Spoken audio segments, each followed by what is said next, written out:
¿Qué tal, doctor Manuel Riera? Buenas noches, ¿cómo anda? Hola Carlos, ¿cómo andás? Muy bien. Muchas gracias por estar presente. A vos por invitarme como siempre.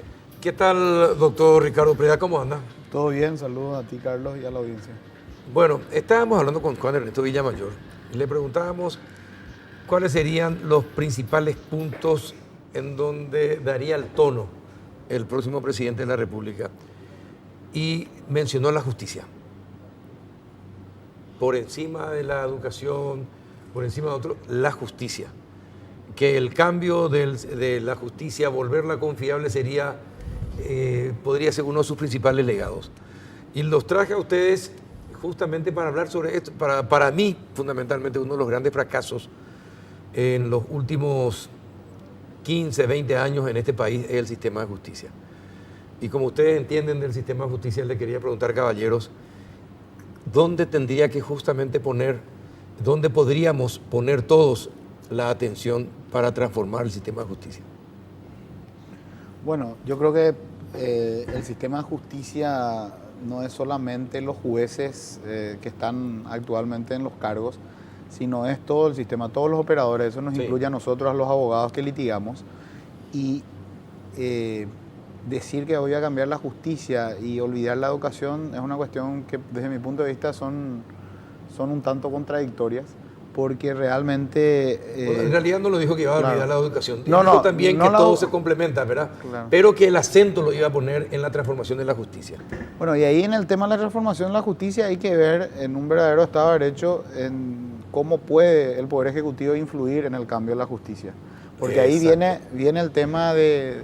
Y yo particularmente, no sé si Manuel concuerda conmigo, que en Paraguay tenemos una grave dificultad con comprender lo que es un Estado de Derecho. O sea, muchas veces Estado de Derecho es para nosotros lo que nos gusta a nosotros. O sea, si acá nosotros tres nos ponemos de acuerdo, decimos que Estado de Derecho es lo que a nosotros nos gusta. Y en realidad el Estado de Derecho no es eso, no es lo que la mayoría quiera, sino en realidad, y en el ámbito judicial específicamente, es lo que la ley dice que hay que hacer. Entonces, ¿cómo un integrante del Poder, en este caso el presidente, cómo podría desde dentro de un Estado de Derecho influir directamente en la justicia de manera acorde al Estado de Derecho? Es a través de su representante ante el Consejo de la Magistratura y eventualmente, si dentro de ese Consejo es elegido, también ante el Jurado de Enjuiciamiento de Magistrados, si es que... Pero de otra manera sería realmente violar las reglas de Estado de Derecho, es decir, entrometerse directamente en decisiones judiciales. Eso propiamente no es la forma de cambiar la justicia. Por más que uno no esté de acuerdo con una decisión judicial, el Poder Ejecutivo no debería intervenir en el ámbito de las decisiones judiciales, sino intervenir a través de los medios que da un Estado de Derecho, su representante ante el Consejo de la Magistratura. Lo que se le quiere quitar a la justicia justamente es la intervención de los políticos o de los intereses que están detrás, también del sector económico y del sector político. Y en los últimos tiempos hasta el sector de la delincuencia ya tienen injerencia. Entonces, eso es lo que se quiere quitar. ¿Qué piensa usted, doctor Riera? Y mira, yo en materia de justicia, por ser así un tema tan grande que tiene abordajes tan múltiples, pondría yo el acento en situaciones de cortísimo plazo, que es, por ejemplo, todo lo atendiente a los jueces. Independientemente que es cierto, yo coincido con el doctor Ricardo Preda en el asunto de que estaríamos hablando de que un presidente intervenga a otro poder del Estado, es lo que no se quiere, no podría empezar la solución por uno de los principales problemas.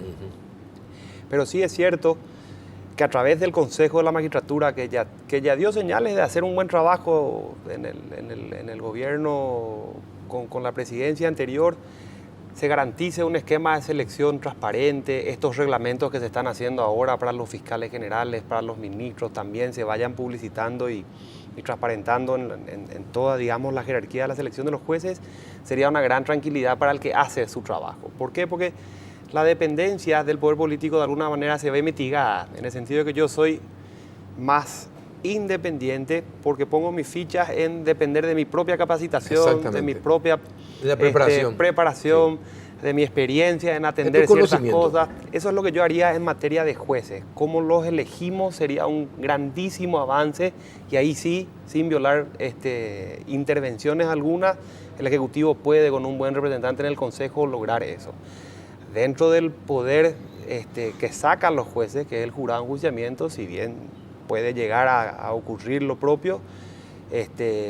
Bueno, lo que está haciendo ahora el doctor Griskovic creo que es casi revolucionario. O sea, hay un exceso de transparencia, hay una publicitación de denuncias contra los jueces, contra los fiscales, hay actuaciones casi, te diré, inmediatas, o sea, van de la mano de la pasión de una red social incluso. O sea, habría que ver cómo seguir un trabajo similar y darle a los jueces un buen esquema de entrada y permitir que los honestos se queden cuando se haga una correcta salida del corrupto. Uh-huh. En eso sí coincido, en una cuestión de corto plazo y que puede estar al alcance del Ejecutivo actual.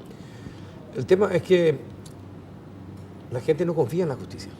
Hay un descreimiento casi general de las resoluciones y los fallos de la justicia.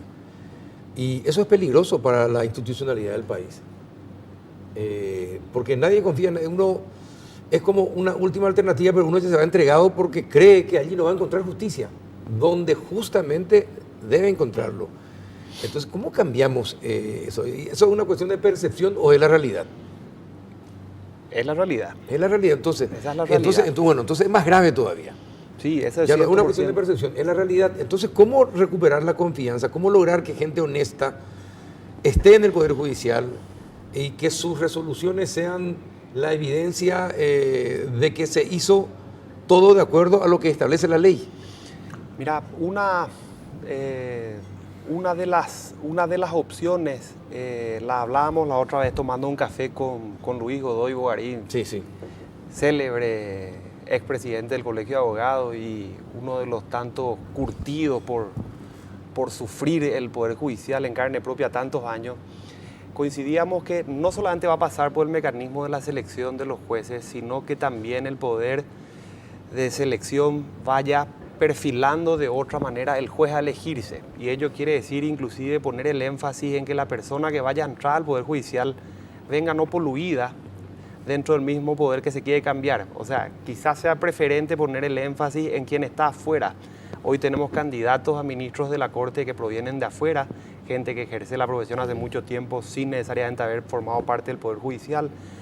Y eso yo creo que se va a dar también con un cambio generacional cuando gente más joven vaya ocupando los espacios de los mayores que se están yendo.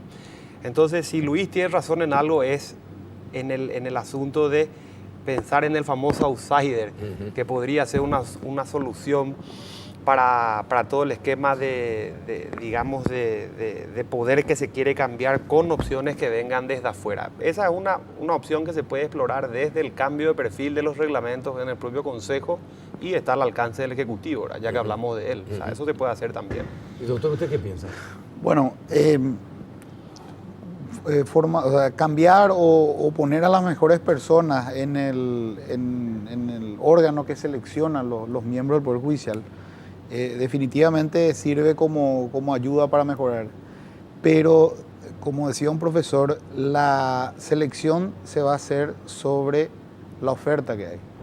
Entonces, hay también otros puntos que sí, no son a corto plazo, son más a medio y a largo plazo, que es que las universidades cumplan su rol, por un lado, de formar mejores profesionales, porque aunque yo le ponga los 8 notables en el Paraguay para elegir miembros para ser jueces, hay, no sé, cargo para 400 jueces y 400 fiscales.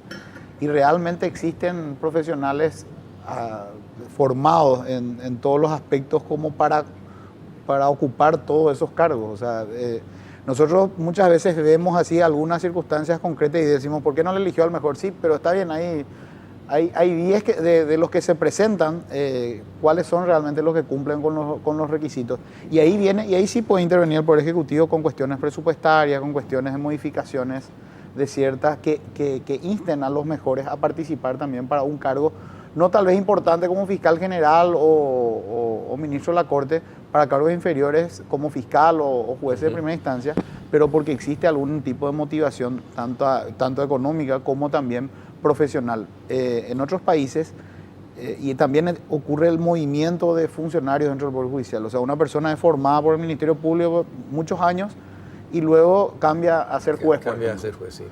Entonces todo lo que invirtió el Ministerio Público en eso se pierde y viceversa. Generalmente al revés no ocurre, es muy poco probable que un juez se vuelva fiscal, pero de un fiscal que pase al juzgado. Eso se logra muchas veces con la categorización de los cargos, no por el cargo en sí, no por ser juez y camarista, sino por una categorización de acuerdo a los años que uno va cumpliendo en la función. ¿Por qué? Porque puede haber carrera judicial. Claro, porque puede haber un magistrado que le gusta ser juez de sentencia, que es en el proceso penal el que juzga los casos. Pero en algún momento concursa para camarista, no por una cuestión, sino por un tema económico, ¿verdad? En cambio, si yo le garantizo que él como juez de sentencia puede ir mejorando su nivel salarial en función a los años y a ciertos criterios, como ocurre en otros países, entonces tal vez esa persona se quede 30 o 40 años siendo juez de sentencia, porque él, a medida que fue pasando el tiempo, fue también mejorando su salario. No que todos ganen de la misma manera, porque ahí viene la frustración de una persona que dice, mira, yo no puedo estar 20 años acá haciendo lo mismo, me pagan exactamente lo mismo que el que ayer entró en este lugar. Ese tipo de cosas sí yo creo que son cuestiones que el Poder Ejecutivo puede intervenir porque está relacionado a cuestiones presupuestarias y puede hacerlo también a través de iniciativa legislativa y cambiar ciertas reglas de juego en cuanto a no a un salario por el cargo en el sentido de juez, primera instancia y camarista, sino también que existan otros criterios para ir subiendo el nivel salarial. ¿Habría que cambiar ciertas normas de la ley que conforma el jurado de enjuiciamiento del Consejo de la Magistratura? Se puede cambiar, y si hay algo yo podría recomendarle al gobierno entrante es que empeñezca, o sea, que lo haga más pequeño al Estado. Tiene que achicar, el Poder Judicial es gigantesco, es demasiado, es un elefante en cube, se mueve y rompe las cosas. Y encima elabora su propio presupuesto. Exacto, ¿verdad? Y el tamaño de semejante administración, demasiado, o sea, es una administración tan grande que absorbe un gasto. O sea, es más barato, llegó a decir una vez Gonzalo Quintana en un estudio que hizo, pagarle al funcionario porque no venga, que porque venga y prenda la luz, use el tóner, use papel higiénico, gaste papel, le tire un avioncito, funda la silla. Es tan grande que yo cambiaría. O sea, yo coincido en que van a haber reformas de corto plazo, de mediano y largo plazo, educación sin ningún tipo de dudas, ¿verdad? Pero en esta mesa Robert Marcial González llegó a decir una vez, trayendo el ejemplo de Mandela, que nosotros necesitamos símbolos y gestos políticos que se pueden hacer. Sí. Un ministro de la Corte puede dar un gran gesto político, un gran gesto jurídico, un gran símbolo de cambio, simplemente apartándole, por ejemplo, a Porfiria Ocholasqui. Una mujer que lo que está haciendo es utilizar la huelga judicial hace años. Sí. O sea, hay más huelgas que lluvia en lo que va del siglo XXI, gracias a esa mujer. Si yo fuese ministro de la Corte, yo entraría y le sacaría a Porfiria Ocholasqui. Ese es un gesto, sin dudar. Cualquiera en el tribunal aplaudiría una cosa así. Cualquiera de los que caminamos kilómetros de Poder Judicial sin aire acondicionado, agradeceríamos un gesto así. Agradeceríamos que la Corte dicte el fallo antes de que las cosas se decanten por el suceder político. Que el fallo llegue antes de que la cosa se arregle de hecho, como decías más de una vez. O sea, yo creo que la Corte puede dar gestos, yo creo que los ministros que ya gozan inclusive de, ¿cómo es que se llama?, estabilidad, de inamovilidad, que ellos mismos se declararon, pueden tener hoy en día perfectamente la libertad de hacer ese tipo de cosas. Una huelguista como esa señora que lo único que hace es, digamos, mostrarte en la cara lo intocable que es, ganando más salario que otros jueces, ganando más salario que funcionarios antiquísimos que merecen nuestro respeto y consideración. Ese tipo de gestos, por ejemplo, el Poder Judicial puede hacer hoy en Asunción, en donde tuvo Payo Cuba, en el Coronel Oviedo, en cualquier lugar de la República hay pequeños problemas que generan hartazgo, ¿verdad? Yo cambiaría ese tipo de cosas y sería un gran avance para nuestro Poder Judicial. ¿Coincide, doctor? Sí, coincido plenamente porque el efecto que tiene, por ejemplo, una huelga en la tarea de los profesionales, y yo siempre digo en las clases cuando te dice el funcionario, doctor, estamos con mucho trabajo, y uno le querría decir, no, yo estoy acá de paseo nomás, o sea, yo también trabajo, o sea, no, esa excusa siempre, tenemos mucho trabajo, nosotros los abogados no solamente tenemos mucho trabajo, sino tenemos que ir de un lugar a otro, no estamos sentados permanentemente en una oficina, tenemos que estar de un lugar a otro, y que te hagan una huelga, que no venga el funcionario, y que todo en Paraguay, y ese es un problema también, que las cuestiones no se institucionalizan y no se sistematizan. Entonces, no te vino el funcionario, eso ocurre mucho en lo penal, no sé cómo será en lo civil, que no te vino el funcionario que está a cargo de esa carpeta y está parado. Si el tipo se enfermó 3 días tu carpeta no va a correr porque es una cuestión de la persona. O sea, la persona tiene que estar porque él es el que maneja la carpeta. Y ese tipo de cuestiones sí se pueden cambiar. ¿Qué puede hacer el Poder Ejecutivo? Y bueno, el Poder Ejecutivo, cuando le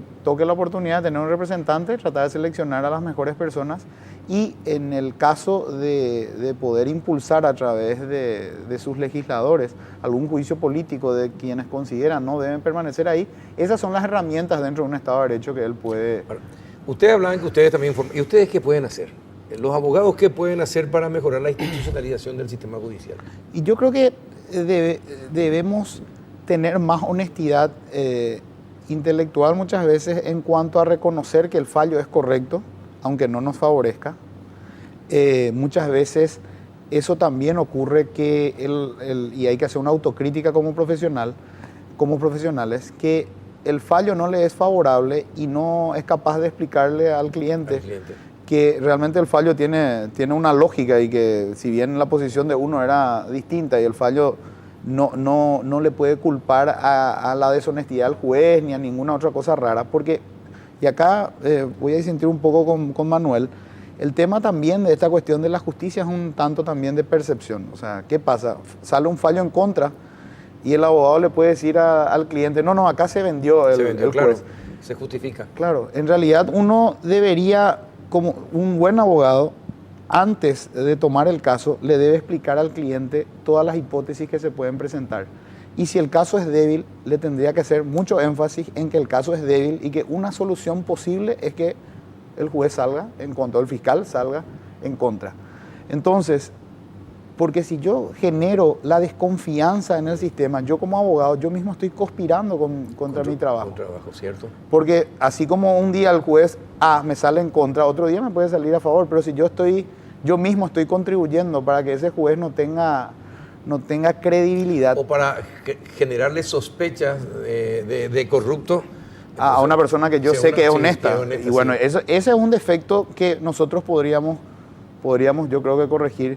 Y también muchas veces está vinculado otra vez, y vuelvo porque yo soy muy recurrente con el tema de la educación, con la capacidad real de los profesionales de comprender qué es lo que se decidió y poder hacer una crítica objetiva del fallo y no una crítica a la persona.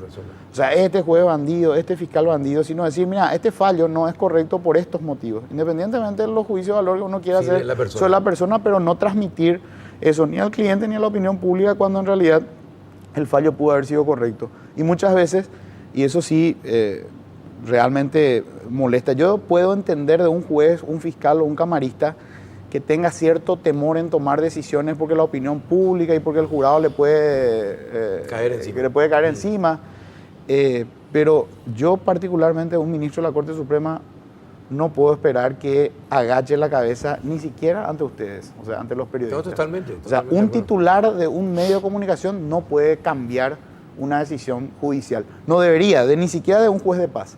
Pero en Paraguay siguen los titulares de medios cambiando decisiones judiciales. Han habido decisiones judiciales que se han tomado incluso por la máxima autoridad. Para los medios. Sí. Y un titular de un diario hizo que esa decisión judicial se elimine, se anule. Hay veces que en realidad la decisión judicial era incorrecta, ¿verdad? Pero igual, en un Estado de Derecho, si yo llego a ser ministro de la Corte, no puedo estar para dictar un fallo mirando el diario para dictar un fallo. Eso habla muy poco, o sea, no habla muy bien de una persona que llega a un cargo tan importante y finalmente le va a marcar la agenda de sus decisiones, la va a marcar los medios. En un verdadero Estado de Derecho, un juez tiene que hacer lo que corresponde según la ley, no lo que le guste a la mayoría. Esa cuestión de la mayoría es en la parte electoral donde se vota, ahí sí importa lo que diga la mayoría. En una decisión judicial yo no tengo que fallar porque a la gente le gusta, sino porque así corresponde según el derecho. Así vamos a ir mejorando como sociedad. En la doctrina, en cualquier lugar del mundo, se critica las decisiones de las autoridades, pero se critica objetivamente. Claro. No hacia la persona, no fulano bandido y esos juicios de valor, que eso no contribuye absolutamente en nada en mejorar. Y aunque no creas, yo estoy convencido que la crítica objetiva de los fallos muchas veces puede ser mucho más efectiva que ese juicio de valor. Porque nadie quiere hacer el ridículo. O sea, si realmente existe un foro donde se discuta la sentencia y donde uno haga una crítica objetiva, donde demuestra que se equivocó, eso ahí uno va. Pero si es un ataque a la persona, no va a decir, no, este me ataca por una cuestión política y ese tipo de discurso para desviarla. Y cortito, ya porque se me va el tiempo y ya sabe usted quién me habla en el oído. Sí. Bueno, y las chicanerías y los abogados chicaneros, cortito, ¿qué se puede hacer con ellos? Que también hacen un daño a la justicia. El Colegio de Abogados le invita a participar a todos los colegas, no solamente de la asociación en sí, que es una manera que nosotros tenemos de aunar esfuerzos por hacer un poder judicial mejor desde aquel y desde este lado del escritorio. Nosotros queremos como colegio, a través de los cursos, a través de las charlas, a través de la participación de las ideas traídas a canales como este, a programas como este o a debates como lo que decía el doctor, se pueden llegar a mostrar, porque la chicanería puede ser mal utilizada o mal entendida si es que yo uso recursos que la ley me da. Yo hablo de las chicanerías, no de los recursos que la ley te pone, de las chicanerías. Sin lugar a dudas, hay autocrítica en el sentido que el abogado reconoce su error, el colegio reconoce que el problema somos también nosotros. Al final, todo lo que está en el sistema judicial, jueces y ministros son todos abogados, ¿verdad? O sea que en esencia somos nosotros nomás luego el problema, ¿verdad? Cortito. Bueno, yo creo que sí, tiene que haber una autorregulación también, pero eso es una cuestión legal, un problema también legal en cuanto a la colegiatura obligatoria. Pero, y no en defensa del gremio, tengo que hablar también de que muchas veces el rótulo chicana simplemente lo puede poner la otra parte o puede hacerlo un fiscal que no está de acuerdo con lo que le plantea la defensa y directamente lo cataloga de chicana. Hay que ver. Y para eso están las herramientas del sistema, que son el ámbito disciplinario de la Corte Suprema, para castigar eso. Hay que ver finalmente dónde está, digamos, la obligación de corregir eso. Por ahora no puede ser una autorregulación porque no tenemos disposiciones legales que hablen de colegiatura obligatoria. No, por lo tanto, no tiene que ser la Corte Suprema, a través del sistema disciplinario, el que regule las chicanas, siempre y cuando realmente sea una chicana. Bueno, caballeros, muchísimas gracias, excelente, como siempre, con la presencia de ustedes. Y bueno, todos deseamos tener una justicia confiable, todos. Nos merecemos también los paraguayos una justicia confiable. Así mismo. Gracias, doctor, por venir. Gracias, doctor Riera. Muchas gracias por estar con nosotros. A vos, Carlos. Y a ustedes por acompañarnos pacientemente de sus casas. Hasta el próximo miércoles.